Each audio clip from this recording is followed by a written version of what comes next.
আসসালামু আলাইকুম, সবাইকে স্বাগতম।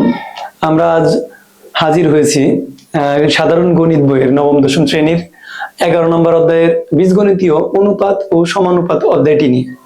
আমরা এই অধ্যায়টি আলোচনা করব অনেকগুলো কনসেপ্টের মাধ্যমে, মানে এক একটা কনসেপ্টে ভাগ করে আমরা আলোচনা করব। তো আসো আমরা দেরি না করে শুরু করি। বীজগণিতীয় অনুপাত এবং সমানুপাত এই অধ্যায়টার যে প্রথম কনসেপ্ট আছে সেটা হচ্ছে অনুপাত ও সমানুপাতের আসল রহস্য। তার মানে অধ্যায়টা যেহেতু বীজগণিতীয় অনুপাত ও সমানুপাত, তাই আমাদের অনুপাত এবং সমানুপাত বিষয়টা কি এটা আমাদের আগে বুঝতে হবে। তো আসো দেখি আমরা প্রথমে আমরা দেখি যে অনুপাত কি। অনুপাতের হচ্ছে একটা সংজ্ঞা এখানে দেওয়া আছে এবং আরো কিছু কথা বলা আছে। এখানে আছে একই এককে সমজাতীয়। আমি বাক্যটা পড়ে প্রত্যেকটা শব্দ বোঝানোর চেষ্টা করি। যে দেখো, একই একক এবং সমজাতীয় দুইটি রাশির পরিমাণের একটি অপরটির কত গুণ, অপরটির কত গুণ বা কত অংশ, এই ভগ্নাংশটাই হচ্ছে অনুপাত। তাহলে ব্যাপারটাকে যদি আমরা আরো ইজি ভাবে বুঝি, দুইটা রাশি তাদের হতে হবে একই এককের, হতে হবে একই জাতীয়, এদের যে ভগ্নাংশ হয় বা একটা আরেকটা থেকে কত গুণ হয়, এটাই হচ্ছে অনুপাত। আমরা দেখব এক্সাম্পলের মাধ্যমে দেখব। এখানে বলা আছে দুইটি রাশি পি এবং কিউ। রাশি দুইটি যদি পি কিউ হয় তাদের অনুপাত হবে পি ইস টু কিউ অথবা পি বাই কিউ। তারপর পি ও কিউ রাশি দুইটি সমজাতীয় একই এককে। আসো এটা আমরা আগে বুঝি, সমজাতীয় বলতে কি বোঝায়। সমজাতীয় বলতে বোঝায় যে একই জাতীয় হবে। যদি কারো ভরের সাথে অন্য কারো ভরকে তুলনা করি, মনে করি যে 5 কেজি ইস টু 10 কেজি। আসলে কেজি লেখার তো দরকার নাই, 5 ইস টু 10। তাহলে এই যে 5 ইস টু 10 এটা আসলে কোনো কিছুর ভর ছিল, দুইটাই কি ভর ছিল না? এই দুইটাই কি একই জাতীয়, এজন্য বলা হয় যে সমজাতীয় হতে হবে। যদি সমজাতীয় না হয় সেক্ষেত্রে আসলে অর্থপূর্ণ হয় না। যদি বলি যে দৈর্ঘ্য এবং ভরের অনুপাত, এটা আসলে অর্থ দেয় না। তাই আমাদের কি হতে হবে? সমজাতীয় হতে হবে। দৈর্ঘ্যের সাথে দৈর্ঘ্য, মানে ভরের সাথে ভর, টাকার সাথে টাকা, এগুলো হচ্ছে সমজাতীয়। আবার একই এককের, মনে করো দৈর্ঘ্য, একটা দৈর্ঘ্য আছে 50 সেন্টিমিটার আর একটা দৈর্ঘ্য আছে 10 মিটার। তাহলে দুইটাই তো দৈর্ঘ্য, সমজাতীয়, কিন্তু একই এককের কি না। একটা হচ্ছে সেন্টিমিটার আর একটা আছে মিটার। তাই অবশ্যই এই সেন্টিমিটারকে হয় মিটার বানাতে হবে অথবা মিটারকে সেন্টিমিটার বানাতে হবে। এজন্যই বলা হয়েছে যে অনুপাত অবশ্যই সমজাতীয় এবং একই এককের হবে। তারপর তৃতীয় বাক্য যদি আমরা দেখি, যেখানে বলা আছে পি কে পূর্ব রাশি এবং কিউ কে উত্তর রাশি বলা হয়।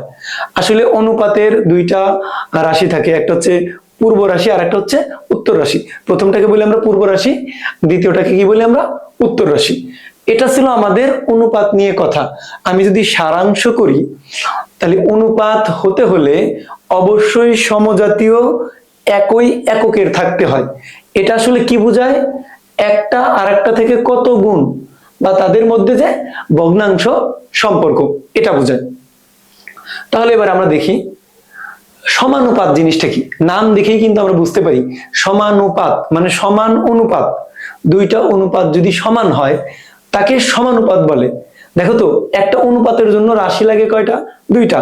তাহলে দুইটা অনুপাতের জন্য রাশি লাগবে কয়টা? চারটা। আমাদের রাশিগুলো যদি এ বি সি ডি হয়, তাহলে এই এ বির অনুপাতটা সিডির অনুপাতের যদি সমান হয়, তাহলে আমরা বলতে পারবো এরা পরস্পর সমানুপাতিক। তো আসো আমরা একটা কোশ্চেন সলভ করি। এখানে একটা প্রশ্ন দেওয়া আছে যে একটা বৃত্তক্ষেত্রের ক্ষেত্রফল একটি বর্গক্ষেত্রের ক্ষেত্রফলের সমান হলে তাদের পরিসীমার অনুপাত কত? তার মানে বর্গ এবং বৃত্ত এই দুইটার ক্ষেত্রফল সমান। তাহলে আমরা যদি দেখি বৃত্তের ক্ষেত্রফল কি হয়, বৃত্তের ক্ষেত্রফল হয় পাই আর স্কয়ার। আর বর্গের ক্ষেত্রফল কি হয়? বর্গের ক্ষেত্রফল হয় 4 বর্গের ক্ষেত্রফল হয়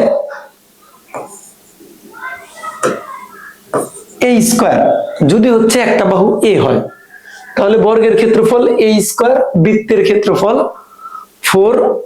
পাই আর স্কয়ার। এই দুইটা সমান, এরা দুইজন সমান। বলছে তাদের পরিসীমার অনুপাত কত? তাহলে আমরা যদি বৃত্তের পরিসীমা দেখি,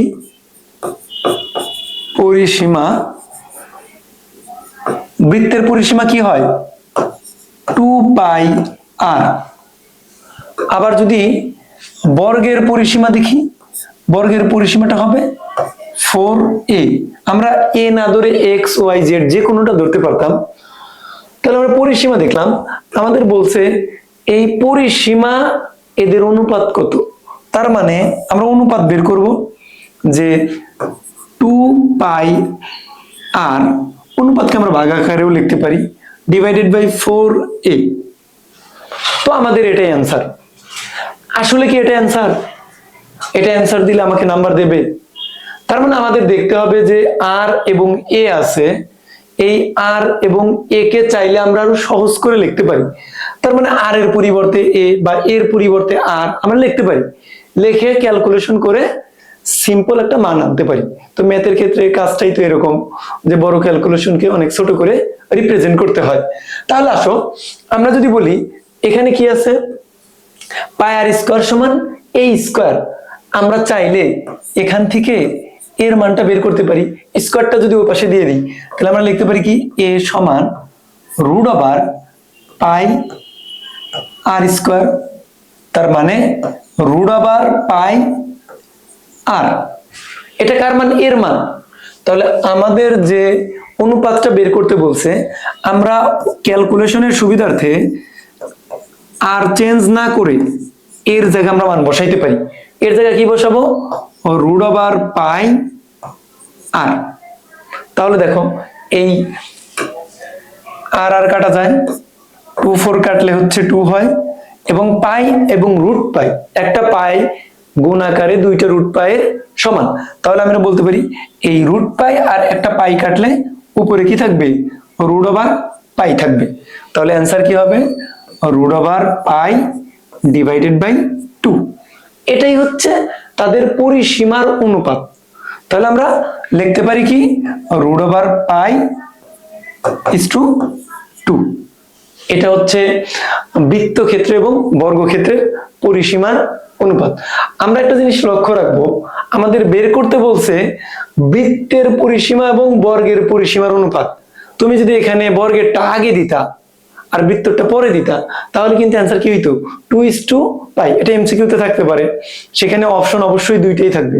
তাই আগে মনে রাখতে হবে কি কোনটা আগে দিল এবং কোনটা পরে দিল। এবার দেখি মোর প্র্যাকটিস হিসেবে আমাদের আরো কয়েকটা অঙ্ক দেওয়া আছে। এই অঙ্কগুলো তোমরা অবশ্যই নিজেরা ট্রাই করবা। প্রশ্ন খুব ভালোভাবে পড়ে অনুপাত এবং সমানুপাতের কনসেপ্ট ইউজ করে অঙ্কগুলো করবা। তো আমরা দেখবো যে এমসিকিউ, এখানে এমসিকিউ আছে যে বলা আছে দুইটি বৃত্তের ব্যাসার্ধের অনুপাত 1:3 হলে ক্ষেত্রফলের অনুপাত কত? দুইটি বৃত্তের ব্যাসার্ধের অনুপাত। আচ্ছা, ব্যাসার্ধের অনুপাত তার মানে একটা বৃত্তের ব্যাসার্ধ যদি r1 হয় আর একটা যদি r2 হয়, তাদের অনুপাত কত দেওয়া আছে? 1:3। ক্ষেত্রফলের অনুপাত চাইছে। আচ্ছা, ক্ষেত্রফলের যে অনুপাতটা, এটাকে আমরা কি লিখতে পারি? প্রথম বৃত্তটা, ওর ক্ষেত্রফল হচ্ছে পাই আর 1 স্কয়ার, অনুপাত মানে ডিভাইডেড দিলাম। দ্বিতীয় বৃত্তের ক্ষেত্রফল পাই আর 2 স্কয়ার। তাহলে দেখো এটা আমার অ্যান্সার, কিন্তু r1 এবং r2 এদের মধ্যে কিন্তু সম্পর্ক আছে। এই সম্পর্কটা আমরা চাইলে এখানে বসাইতে পারি। আমরা কি লিখতে পারি? r1 ডিভাইডেড বাই r2 সমান 1/3। তাহলে এখানে যদি আমি কাটি, পাই পাই কাটা যায়, r1 বাই r2 থাকে, আমরা লিখতে পারি r1 divided by r2 whole square. কারণ প্রত্যেকের উপর ইন্ডিভিজুয়াল স্কয়ার আছে, আমরা এভাবে লিখতে পারি। আর এটার মান কত? 1/3। 1/3 স্কয়ার, তার মানে কত হবে? 1/9।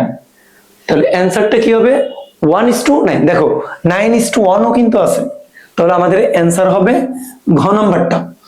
অবশ্যই খেয়াল রাখবা, আমরা যেটাকে প্রথমে লিখতেছি সেটাকে প্রথমে লিখবো। এই প্রথম এবং দ্বিতীয় এই জায়গায় যেন আমরা ভুল না করি। আমরা পরবর্তী কোশ্চেন মানে এমসিকিউটা যদি দেখি যে দুইটি বর্গক্ষেত্রের ক্ষেত্রফলের অনুপাত, ও বর্গক্ষেত্রের ক্ষেত্রফল, তাহলে এ স্কয়ার, তার মানে একটা হবে a1 স্কয়ার আর একটা হবে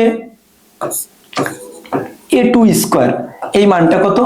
25 ডিভাইডেড বাই 36। আমাদের বলছে তাদের দৈর্ঘ্যের অনুপাত কত? দৈর্ঘ্য মানেই কিন্তু a, তাহলে আমরা a1 আর a2 স্কয়ার হোল স্কয়ার তো লিখতে পারি। এই স্কয়ারটা যদি ওই পাশে পাঠাই দেই তাহলে থাকে কি a1 ডিভাইডেড বাই a2 সমান রুট ওভার 25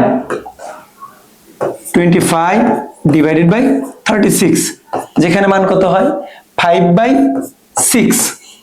তাহলে a1 is to a2 আমরা লিখতে পারি a1 is to a2, তার ভ্যালুটা কত? 5:6। দেখো 6:5 ও কিন্তু আছে, তাহলে অ্যান্সার কত হবে? ঘ নাম্বারটা হবে 5:6।